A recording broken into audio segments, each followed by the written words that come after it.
Pelo sinal da Santa Cruz, livrai-nos Deus, nosso Senhor, dos nossos inimigos. Em nome do Pai, do Filho e do Espírito Santo. Amém. Meu Senhor e meu Deus, creio firmemente que estás aqui, que me vês, que me ouves. Adoro-te com profunda reverência. Peço-te perdão dos meus pecados e graça para fazer com fruto este tempo de oração. Minha Mãe Imaculada, São José, meu Pai e Senhor, meu anjo da guarda, intercedei por mim.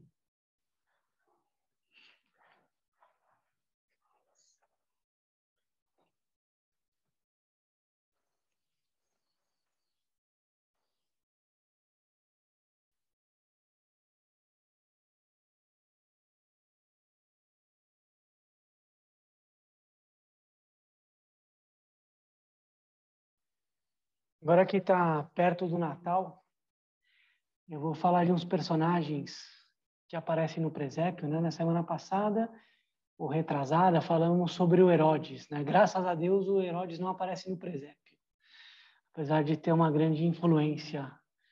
Eu vou falar sobre os Reis Magos, né? São personagens que sempre aguçaram a curiosidade, né? De onde que eles vieram, quem eram,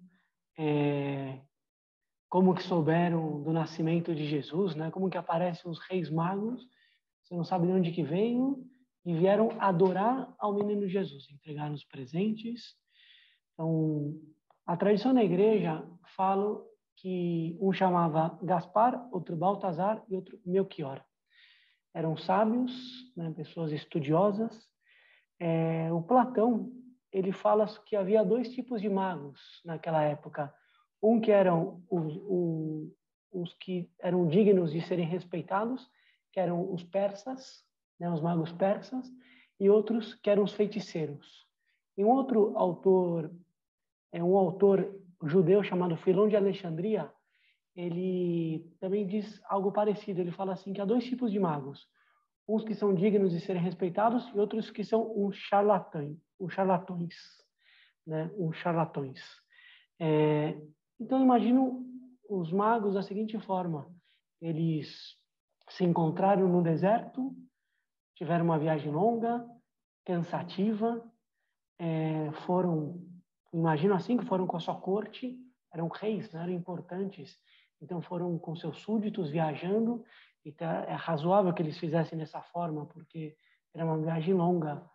Então, foram com vários camelos, vários equipamentos, né? Pensando que eles foram da Pérsia, pelo menos essa é a teoria mais fundada que tem, a Pérsia é onde está o Iraque agora. Então, do Iraque até Jerusalém, leva a pé 211 horas. Então, eu coloquei no Google Maps esses dias para ver. E se você caminha 8 horas por dia, você vai chegar em 26 dias. Ou seja, uma viagem longuíssima, né? E uma viagem que você conta com tempestades, com frio, com calor, né? Toda a dificuldade que você pode passar andando pelo deserto, com ladrões que podem encontrar no caminho. E eu, pelo menos, imagino assim, que várias vezes que os reis magos faziam esse trajeto, eles pensavam assim: vale a pena? Vale a pena o caminho que estamos fazendo? Ou seja, vamos guiados por uma estrela que já não vemos mais, adorar um rei que não conhecemos, de uma religião distinta da nossa, deixando nossa família, provavelmente os filhos, todas as nossas comodidades, para visitar alguém que nasceu a muitos quilômetros de distância. Eram noites complicadas, noites assim difíceis de dormir.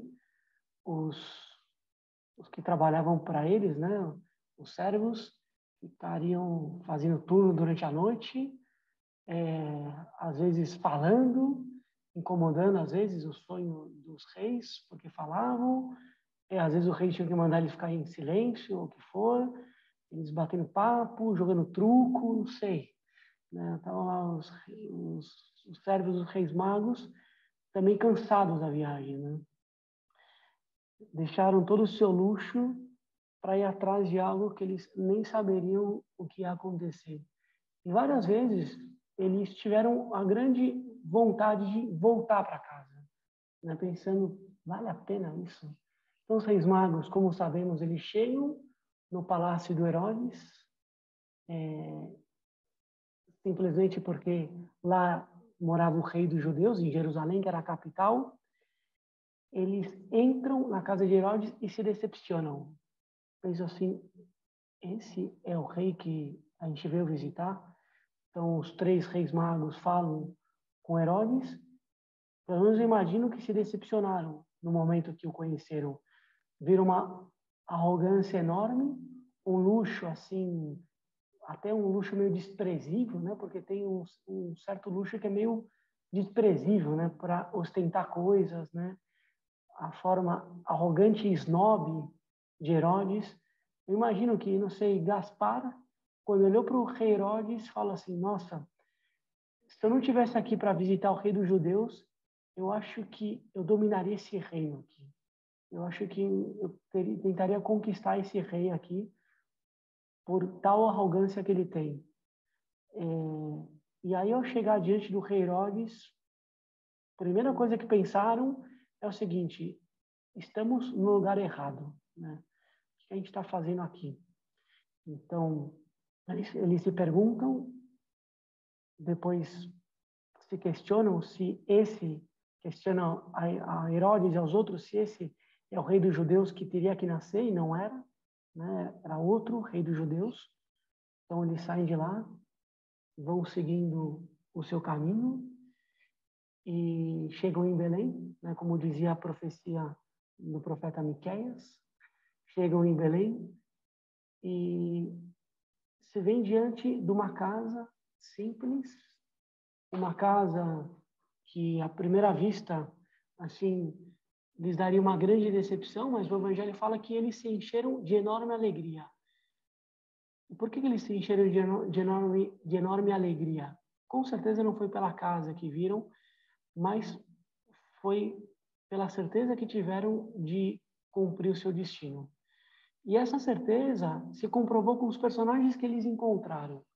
Então, ele se viu diante de José, feliz pela receptividade que tinha José, pelo serviço que tinha José, pela bondade e o sorriso estampado na cara de José. Não sei, eu penso que o Melchior, ele olhou para José e falou, poxa, como eu gostaria de ter a José como meu súdito.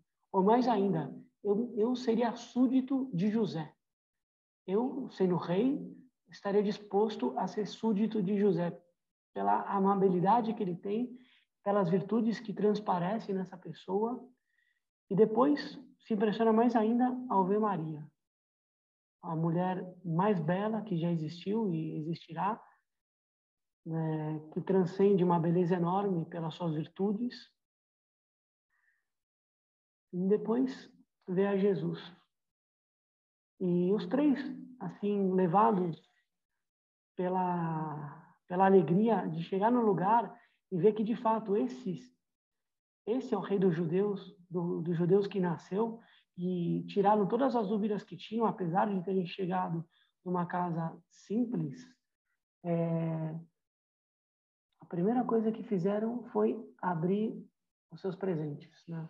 Então, Gaspar abriu todo o seu pacote, todo o seu saco de ouro 24 quilates, ouro puro, trazido, né, das maiores riquezas que tinha no palácio dele, e colocou aos pés de Jesus, entregou para José e para Maria.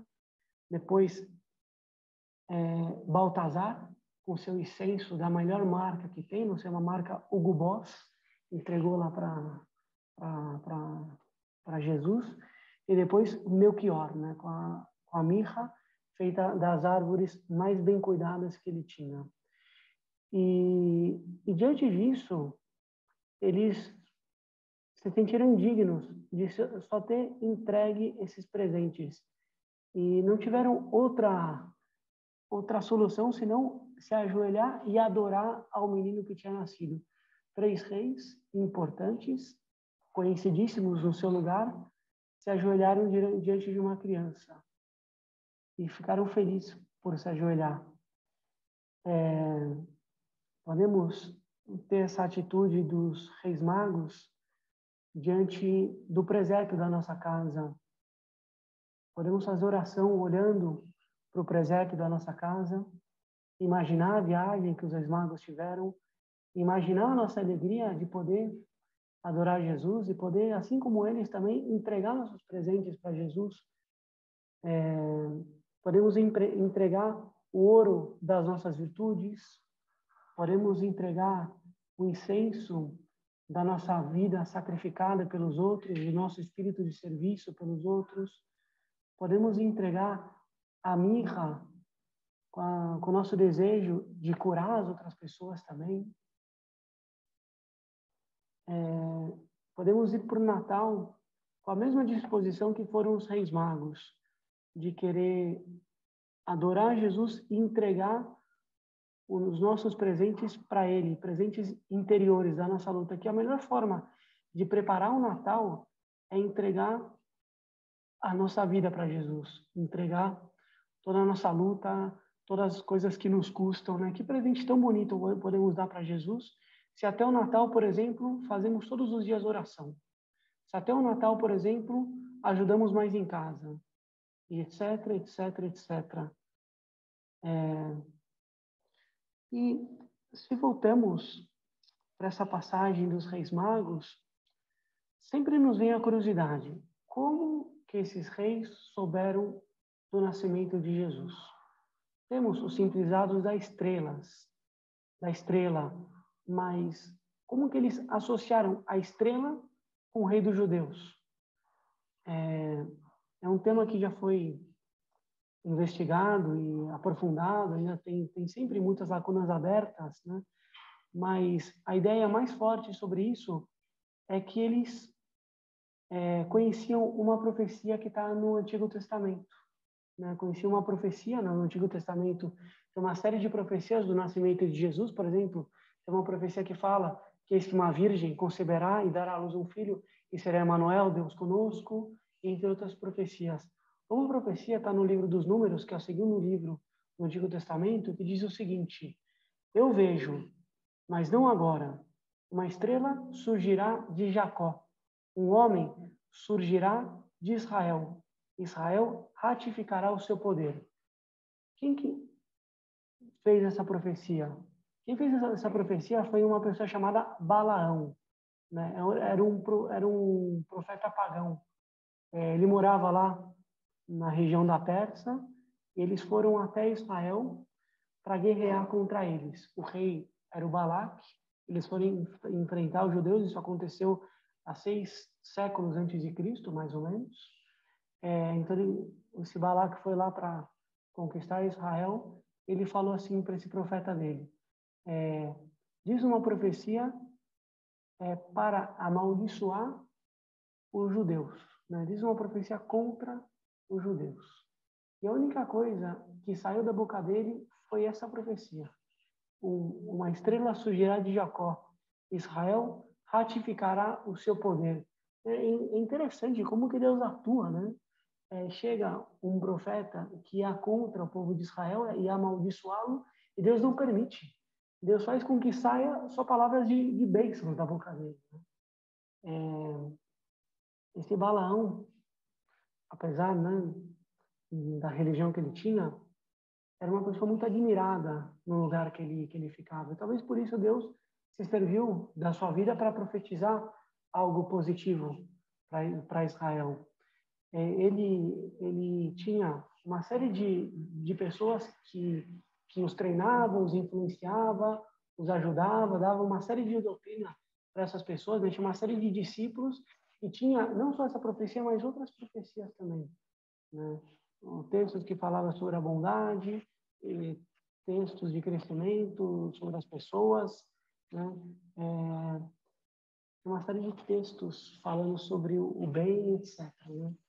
E tal era o conhecimento dele e a influência que ele tinha, que um autor do século II ou III depois de Cristo, né, Orígenes, ele comenta sobre o Balaão, né? Comenta não porque teve uma ideia assim para sair da cabeça dele, mas ele comenta porque ouviu fontes antigas que lhe remetiam a isso. Orígenes, ele morou muito tempo em Jerusalém e conhecia muito a fonte desse lugar, os ensinamentos. E ele diz o seguinte, ó, se de fato as profecias do Balaão foram inseridas por Moisés nos livros sagrados, né? Mas ainda foram contadas pelos habitantes da Mesopotâmia, da Pérsia, antes dos quais Balaão era considerado grandíssimo. E é a ele, de fato, que a tradição menciona, nos países do Oriente, a linhagem e a instituição dos magos. Esses tinham, né, os magos, tinham pego o texto de todas as profecias de Balaão, entre os quais estava também escrito: uma estrela surgirá de Jacó e um homem surgirá de Israel. Vírgula, um homem surgirá de Israel. Os magos tinham esse escrito, portanto, quando nasce Jesus, reconhecem a estrela e compreendem que a profecia tinha cumprido. É interessante, porque Balaão é do século 6 e 5 a.C. Então, os seus discípulos viam essa profecia e esperavam o momento em que surgiria essa pessoa de Israel. Eles ficaram 5 séculos lendo essa profecia e esperando que ela se cumprisse. Então, também é muito meritório a esperança que tiveram essas pessoas. Os outros magos, né, que existiram antes, os discípulos do Balaão, foram esperando a chegada desse rei dos judeus. Lendo as profecias, pensando, poxa, quando vai chegar essa estrela que nos indicará quando nascerá o rei dos judeus? Ficaram esperando, esperando, esperando, até que chegou. E quando chegou, não deu outra. Foram até lá e foram adorar ao rei dos judeus. Então, esse texto nos ensina primeiro a esperança, a confiar em Deus, a colocar nossas mãos em Deus. Às vezes, podemos nos contestar da seguinte forma: se sigo a Deus de verdade, será que eu não vou ter uma vida um pouco triste? Ou não serei tão feliz quanto eu poderia ou gostaria, né? Será que eu não vou ter uma vida tão boa ou tão feliz quanto eu gostaria se eu sigo a Deus de verdade? Essa é uma pergunta que muita gente faz. Eu falo, poxa, vale a pena mesmo, né? E o Papa Bento XVI ele responde a isso, né? Ele diz assim: a felicidade de buscar tem um nome, Jesus de Nazaré. E repito-vos o que disse no início do meu pontificado: quem deixa entrar Cristo na sua vida não perde nada. Nada, absolutamente nada, do que faz a vida livre, bela e grande. Só com essa amizade se abrem realmente as grandes potencialidades da condição humana, né? Só essa amizade com Cristo e a vida cristã dá a verdadeira alegria. Isso vemos em uma série de pessoas que conhecemos, né? Às vezes, nossos avós, amigos que temos, né? E vemos assim, poxa, que bom estar do lado dessa pessoa, que gostoso estar do lado dessa pessoa. E por quê? Uma grande razão é porque essa pessoa está com Cristo, né? A gente vê exemplos, não sei, o próprio José Maria Escrivá, né? Carla Cutis, né? E vê uma série de pessoas que tiveram biografias tão bonitas, né? E vemos assim uma grande o cristianismo e a verdade encarnado nessas pessoas. E ao mesmo tempo eram pessoas alegres, né? Pessoas que eram gostosas de estar do lado delas. Eu trouxe uma biografia, né, desse livro aqui. Se vocês quiserem estar para comprar por R$ 30, essa biografia aqui da Immaculée, Sobreviver para Contar, né, que é um livro que me impactou muito, né? Uma mulher que ela participou do genocídio de Ruanda, né? O genocídio que aconteceu no século passado, tipo, em 1990, por aí, não lembro exatamente a data, mas que acontece da seguinte forma, né? Nesse país, Ruanda, os belgas dominaram esse país e colocaram como governantes uma tribo chamada Tutsis, né? E depois os belgas foram embora e não souberam fazer muito bem essa passagem, né? De deixar aos comandos dos Tutsis sem a influência belga. Isso gerou uma certa revolta de uma outra tribo chamada Hutus, né? E essa revolta foi se acalorando ao longo dos anos. Os Hutus tomaram um pouco o poder, mas os Tutsis continuaram mais fortes, né? Até que assumiu o governo uma pessoa da tribo Hutu, que era um pouco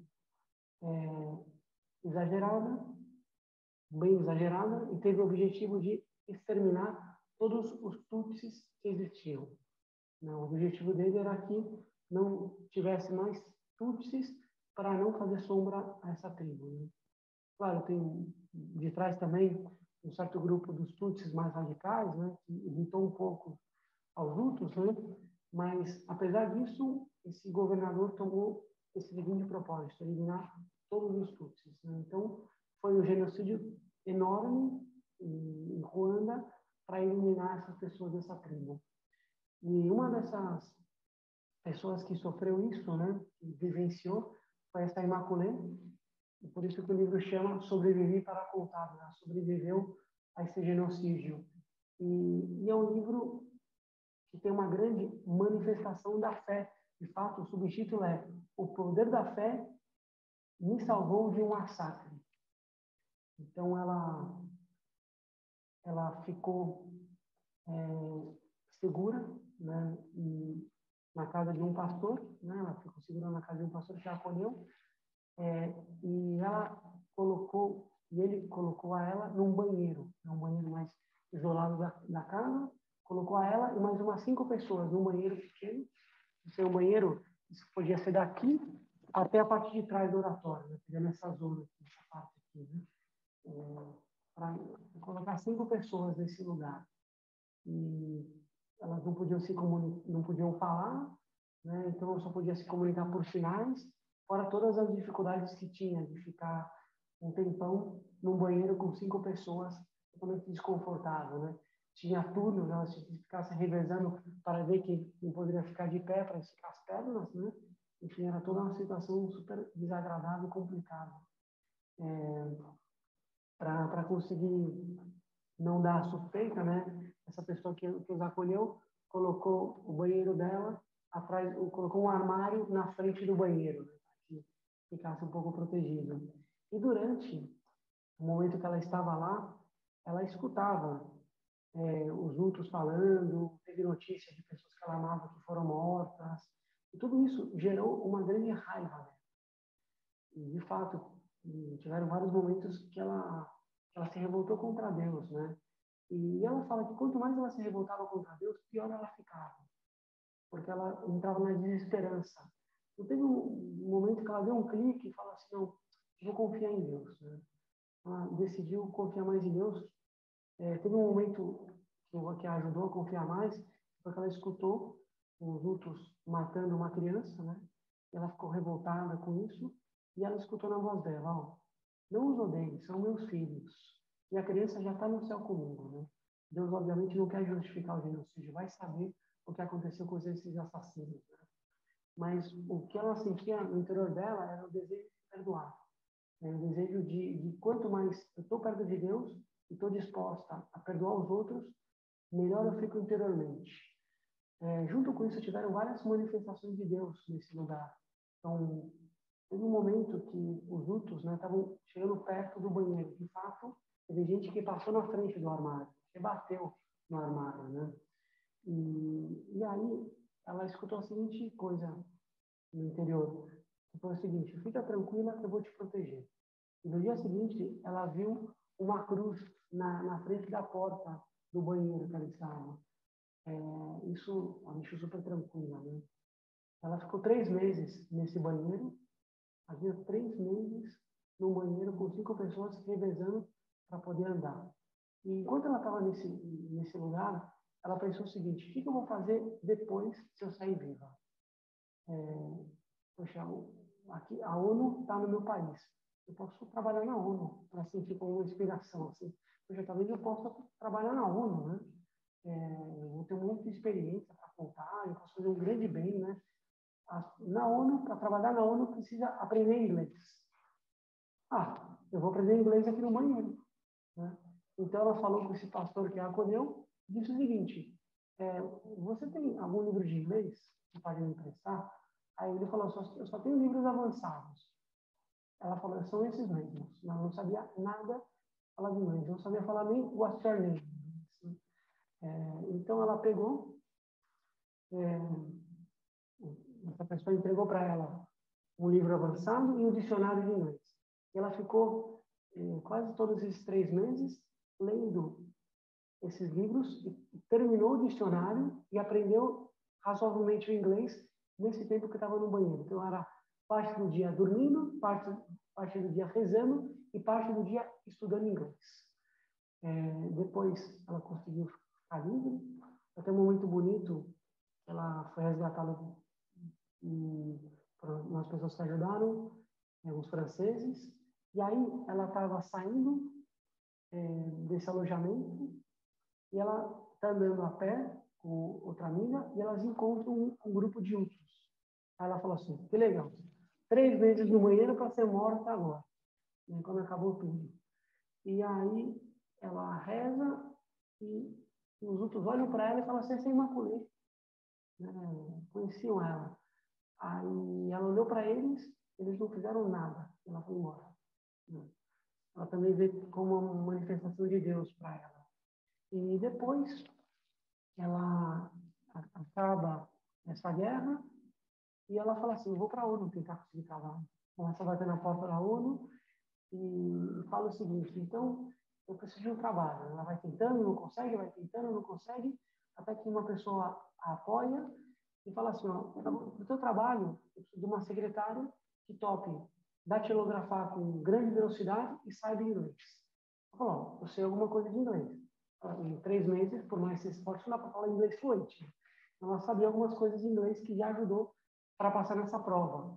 E para passar na prova, eu tinha que fazer datilografia. Isso é quase digital, era 1990, mais ou menos, né? Então, ela desenhou o teclado numa folha e ficou o dia inteiro só datilografando nesse teclado que ela desenhou, né? Ela passou com 10 nessa prova, treinando com uma folha sulfite o teclado que ela tinha que digitar, né?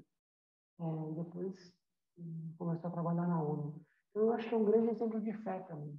Uma mulher que conseguiu encontrar Deus nessa situação e se sentiu apoiada por Deus nessa situação. Então, o que a gente pode tirar de tudo isso, né? Acho que, primeiro, contar mais com a graça de Deus e menos com as nossas forças. Né? Contar mais com a graça de Deus e menos com as nossas forças. Vimos no começo sobre a viagem dos 6 magos. Foi uma total perseverança e confiança em Deus. Confiaram que esse era Deus ao adorar a Jesus. Então, podemos confiar mais em Deus. Como confiamos mais em Deus? Rezando, né? Poxa, fazendo bem a oração, lendo um livro de leitura espiritual, lendo o Evangelho, cuidando com carinho, porque essa é a base do cristianismo, essa é a base da vida espiritual. Rezar. Quanto mais eu rezo, mais eu vou conseguir estar perto de Deus. Não tem outro segredo. São José Maria escreve o seguinte no sulco: embora afirmes que o segues, de uma maneira ou de outra, sempre pretendes ser tu mesmo a agir, segundo os teus planos e unicamente com as tuas forças. Mas o Senhor disse, sem mim nada podes fazer. Ou seja, sem mim nada podes fazer. Depois, a primeira ideia é essa, contar a oração. Segunda ideia, não desanimar das coisas que não saem bem. Não desanimar. Insistir. Né? Insistir no espírito de serviço com os outros, insistir nas coisas que custam, insistir na amizade com as outras pessoas, não desistir. Insistir no trabalho, né? Não desistir quando aparecem os obstáculos, como fizeram os 6 magos, que perante toda a tempestade do deserto, perante tantos dias que tiveram no deserto, não desistiram, não voltaram para casa e deixaram a missão de lado, continuaram.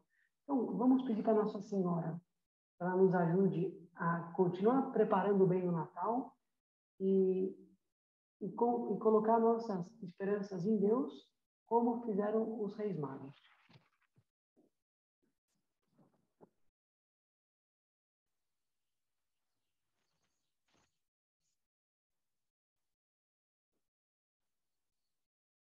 Dou-te graças, meu Deus, pelos bons propósitos, afetos e inspirações que me comunicaste nesta meditação. Peço-te ajuda para os pôr em prática. Minha Mãe Imaculada, São José, meu Pai e Senhor, meu anjo da guarda, intercedei por mim.